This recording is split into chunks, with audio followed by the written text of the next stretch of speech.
L'égalité entre les hommes et les femmes est un fondement de la démocratie dans une société. Donc depuis plusieurs années, depuis même pratiquement la création de la Fondation, nous travaillons sur la question de l'égalité entre les hommes et les femmes, sur la question des droits des femmes dans tous les domaines de la vie sociale, qu'il s'agisse du monde du travail, qu'il s'agisse des violences, de la prostitution ou des droits sexuels et reproductifs. C'est la troisième année que nous participons à la CSW et nous nous y attachons une grande importance parce que déjà le fait de cette réunion des femmes du monde entier, c'est un événement mondial très important.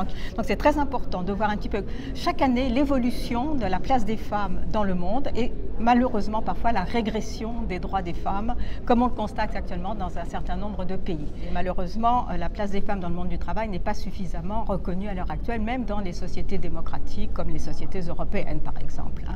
Donc moi j'ai été députée et depuis et à l'Assemblée nationale il y a quelques années, j'ai porté les lois, de grandes lois françaises sur l'égalité professionnelle et surtout un thème qui revient, qui est très actuel dans le débat actuel sur l'égalité salariale.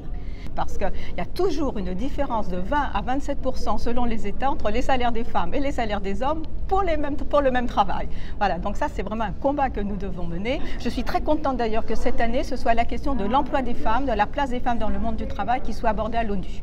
Ça me paraît vraiment très important parce que c'est une condition de l'autonomie des femmes. Il faut absolument que les femmes puissent travailler, s'insérer dans le monde du travail, prendre des responsabilités, gravir les échelons dans les entreprises, dans les services publics, dans l'ensemble de l'organisation de la société et c'est une question surtout de leur autonomie, donc de leur liberté, de leur choix.